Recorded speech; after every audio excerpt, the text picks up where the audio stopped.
गणेंद्र भारद्वाज जी, ये ऑर्डिनेंस की बात कहां से आई?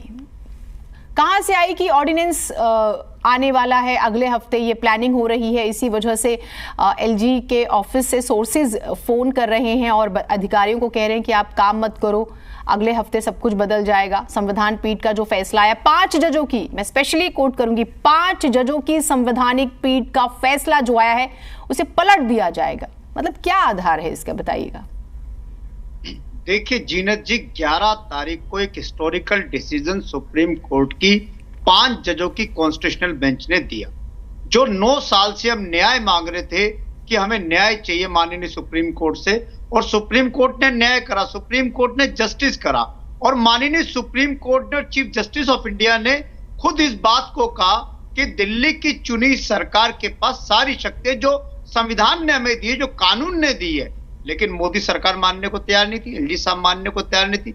हमारी शक्तियों पे कब्जा करके बैठ गए, हमारे अधिकारों पे कब्जा करके बैठ गए। 9 साल से दिल्ली की सरकार के हाथ बांध दिए कि सरकार तो हमारी, लेकिन काम सारा एलजी करेंगे, काम सारा होम मिनिस्टर करेंगे, काम सारा सेंट्रल गवर्नमेंट करेगी। 9 साल बाद हमें जस्टिस मिला, 11 तारीख को डिसीजन आया।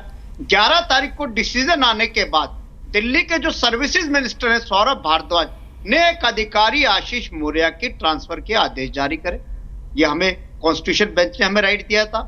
11 तारीख को जब हमने ऑर्डर कर दिया कि आशीष मौर्य जो कि सेक्रेटरी सर्विसेज है उनका तबादला करने के, और एके सिंह को नया सेक्रेटरी सर्विसेज बनाने के, उसके बाद आशीष मौर्य चले गए, उन्होंने फोन बंद कर दिए, फोन नहीं उठा रहे, तो उनके घर पे दिल्ली सरकार के अधिकारी गए कि आप आके रिलीविंग लो, नए आदमी को ज्वाइन चार्ज दो, उन्होंने फोन बंद कर दिया। जब दिल्ली सरकार ने कहा कि हम आपके खिलाफ कार्रवाई करेंगे, तो 4 दिन बाद आशीष मौर्य अचानक दिल्ली सचिवालय में प्रकट हो जाते हैं, और 4 दिन बाद जो आशीष मौर्य हैं वो कहते हैं जी ठीक है जी, अभी एलजी साहब का डिसीजन आ रहा है। 17 तारीख को फाइल गई एलजी साहब के पास, क्योंकि अगर पूरे का पूरा प्रशासनिक फेरबदल अगर दिल्ली सरकार को करना है तो अधिकारी सर्विसेज जो होता है, सर्विसेज सेक्रेटरी, वही करता है। पहले तो सर्विसेज सेक्रेटरी चेंज होगा, उसके बाद नीचे का सारा सिस्टम चेंज होगा। लेकिन 2 दिन बाद भी सर्विसेज सेक्रेटरी की एक फाइल को सिर्फ साइन करने में एलजी साहब ने बिता दिए। आज बड़ी शर्म की बात है लोकतंत्र में, इससे बुरा दिन, इससे शर्मनाक दिन कोई नहीं हो सकता कि दिल्ली की चुनी सरकार के कैबिनेट मंत्री दिल्ली के लेफ्टिनेंट गवर्नर के पास जाते हैं और ये मांग लेके जाते हैं कि आप फाइल क्यों नहीं साइन कर रहे। 2 घंटे तक कड़ी धूप में उनको घुसने नहीं दिया जाता। दिल्ली के चुने हुए मंत्री को, दिल्ली की कैबिनेट को, उन्हें वहीं रोड पे बैठना पड़ता है। इससे बड़ा शर्मनाक कोई नहीं होगा, इससे बड़ा लोकतंत्र पे धब्बा कोई नहीं होगा। दिल्ली की चुनी सरकार के मंत्रियों से एलजी मिलने के लिए मना कर, ठीक है, 2 घंटे तक उन्हें, ठीक है, थोड़ा शॉर्ट में सर, मुझे ना ब्रेक लेना होता है। ठीक है, ठीक है, ठीक है, ब्रेक ले रही है, मैं बाद में करूं? नहीं, 1 सेकंड, मैं कह रही हूँ आप शॉर्ट में अपनी बात रखिए जल्दी से। तो मैंने शुरू ही करा है। हाँ।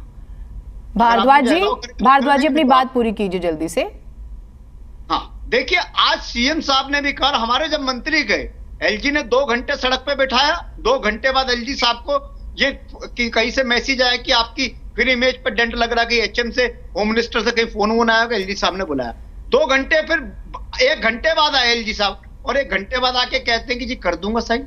फिर सीएम साहब गए, कर दूंगा साइन। अरे साइन कर दूंगा कोई एहसान थोड़ी करोगे, तो कॉन्स्टिट्यूशनल ड्यूटीज है, कॉन्स्टिट्यूशनल आप बाउंड हो कि दिल्ली सरकार की एडवाइस को मानने के लिए कर दूंगा, कह दूंगा। नहीं, वो आप, मैं आपसे भारद्वाज जी उस लेटर का भी जिक्र करूंगी जिसमें ऑफिसर्स का जिक्र हो रहा है और अजीब सी जुबान उसमें इस्तेमाल हुई है, उसका क्या आधार है, उस पर बात जरूरी हो जाती है।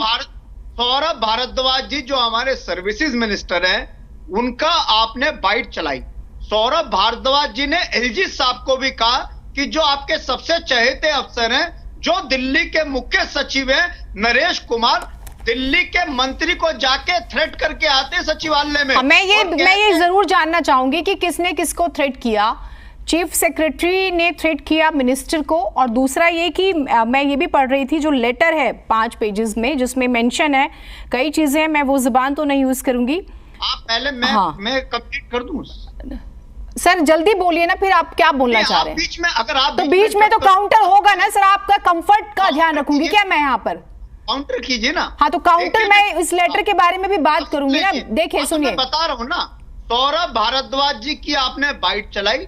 सौरभ भारद्वाज जी ने एलजी साहब से मिलने के बाद भी यह कहा कि एलजी साहब जो आपके सबसे पसंदीदा अधिकारी हैं, जो दिल्ली के चीफ सेक्रेटरी हैं नरेश कुमार, वो जाके सौरभ भारद्वाज के कार्यालय में जाके, सचिवालय में जाके उनको कहते हैं कि सौरभ भारद्वाज ये सब चलेगा नहीं, मोदी सरकार ऑर्डिनेंस लेके आ रही है, सोमवार तक कोई मैंने आपसे उस ऑर्डिनेंस का आधार पूछा था, वो आपने नहीं बताया। ठीक है, प्लीज प्लीज, ठीक है ठीक है। आपको आप सुनोगे नहीं, मैं बता तो रहा हूं, सुनने को तैयार नहीं हो। मैं कह तो रहा हूं। भारद्वाज जी एक सेकंड, भारद्वाज जी एक मिनट, आप एक मिनट सुनिए पहले मेरी बात, एक मिनट सुनिएगा।